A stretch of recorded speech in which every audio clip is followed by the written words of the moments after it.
মালদায় বিজেপি সভাপতি সুকান্ত মজুমদারের পথ রুখল পুলিশ। তৃণমূলকে তোপ।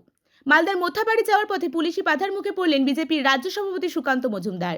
রবিবার ইংরেজ বাজারে সাদুল্লাপুর এলাকায় তার কনভয় আটকায় পুলিশ। বাধার মুখে সেখানেই বিক্ষোভে বসে পড়েন বিজেপি নেতাকর্মীরা। মুহূর্তে উত্তেজনা ছড়িয়ে পড়ে এলাকায়। পরিস্থিতি সামাল দিতে মোতায়েন করা হয় বিশাল পুলিশ বাহিনী, প্রস্তুত রাখা হয় জলকামানের গাড়িও। এই ঘটনার জন্য সরাসরি মুখ্যমন্ত্রী মমতা বন্দ্যোপাধ্যায়কে দায়ী করেছেন সুকান্ত মজুমদার। তার অভিযোগ, ভোট যত এগিয়ে আসবে ততই গোটা রাজ্য জুড়ে এই ধরনের ঘটনা ঘটানোর চেষ্টা করবে তৃণমূল।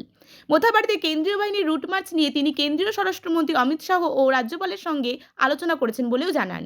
তিনি হুঁশিয়ারি দিয়ে বলেন, আমাদের গণতান্ত্রিক লড়াই চলবে। পুলিশ যেভাবে তৃণমূল কংগ্রেসের দলদাসের মতো কাজ করছে, আগামী দিনে জনগণ তাদের যোগ্য জবাব দেবে।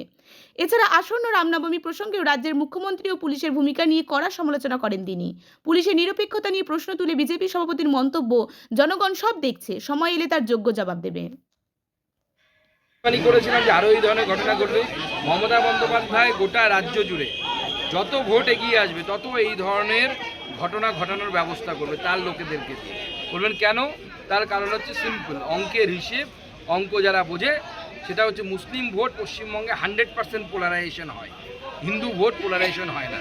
সেজন্য মুসলিমদেরকে ভয় দেখিয়ে তাদের ভোট নিজের পকেটে ভরার জন্য মাননীয় মুখ্যমন্ত্রী এই ধরনের বহু ঘটনা তার নিজের লোকেদেরকে দিয়ে পারেন। দাদা, প্রতি বছর তো রামনবমী পালিত হয়, কিন্তু এই বছর কি এমন আছে যা নিয়ে পুলিশ তৎপরতা তুলবে? দেখুন, পুলিশ ভয় পাচ্ছে। হিন্দুরা যেহেতু একত্রিত হচ্ছে, হিন্দুরা প্রতিবাদ করছে। এমনকি মোথাবাড়িতে ওই ঘটনা ঘটার পর হিন্দুরা সংখ্যা লঘিষ্ঠ হওয়া সত্ত্বেও, হিন্দুদের সংখ্যা কম হওয়া সত্ত্বেও হিন্দুরা পথে নেমেছে। বিজেপির কর্মীরা, বিজেপির নেতৃত্ব তারা পথে নেমেছে। পুলিশের চেহারাতে চোখে চোখ রেখে আমাদের বিধায়ক, আমাদের জেলা সভাপতি তারা লড়াই করছে।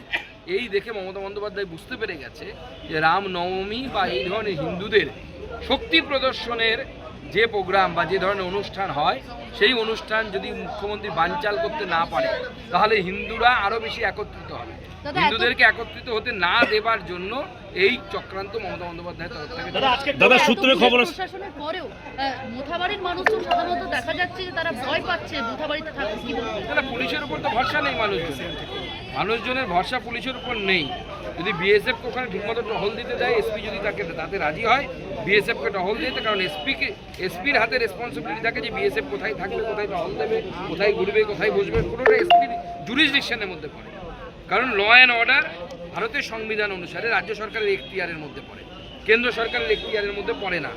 আমরা যেহেতু হিন্দুদের জীবন মরণাপন্ন হয়ে যাচ্ছিল, আমরা বাধ্য হয়েছিলাম, আমি নিজে অমিত শাহজির অফিসের সাথে কথা বলেছি আর ডাইরেক্ট গভর্নর সাহেবের সাথে কথা বলেছি যে আপনি বিএসএফ নামানোর ব্যবস্থা করুন। আরও অনেকের সাথে কথা বলেছি, সেটা মিডিয়ার সামনে বলবো। এবং শেষ পর্যন্ত আমাদের সকল নেতৃত্ব চেষ্টা করার ফলে এই কাজটা সম্পন্ন হয়েছে। দাদা, কালকে ঢুকতে বাধা দিলে কি করবেন? কালকে ঢুকতে বাধা দিলে কি করবেন? গণতান্ত্রিক পদ্ধতিতে আমরা রাস্তায় আন্দোলন করব। আমরা তো তৃণমূল কংগ্রেসের মতো পুলিশ পেটানোতে বিশ্বাস করি না, কিন্তু পুলিশ যেভাবে তৃণমূল কংগ্রেসের দলদাসের মতো আচরণ করছে, আমার যা মনে হচ্ছে আগামী দিনে জনগণ এই পুলিশকে আগা পাস্তারা কেলাবে। দাদা, কলকাতা পুলিশের কমিশনার মনোজ কুমার বর্মা জানিয়েছেন রামনবমীর জন্য সমস্ত দিক খতিয়ে দেখা হচ্ছে। পুলিশের পক্ষে যতটা যা করার সংস্থায় করা হবে, কেউ যদি কোনোরকমভাবে অশান্তি ছড়ানোর চেষ্টা করে তার বিরুদ্ধে ফাইনালের ব্যবস্থা করা হবে এবং যে সকল সেন্সিটিভ স্পষ্ট রয়েছে।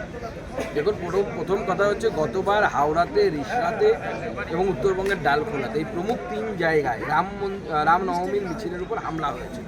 আপনারাও নিজেরাও দেখেছেন সেই সময়, তার ফুটেজ এখনও আছে। রাজ্য সরকার কোনো ব্যবস্থা নেয়নি। পরবর্তী সময়ে কোর্টের মাধ্যমে আমরা কোর্টে যাই, বিজেপির তরফ থেকে কোর্টে যাওয়া হয় এবং এনআইএ তদন্ত হয় এবং এনআইএ বেশ কিছু জনকে অ্যারেস্ট করেছে, গ্রেপ্তার করেছে।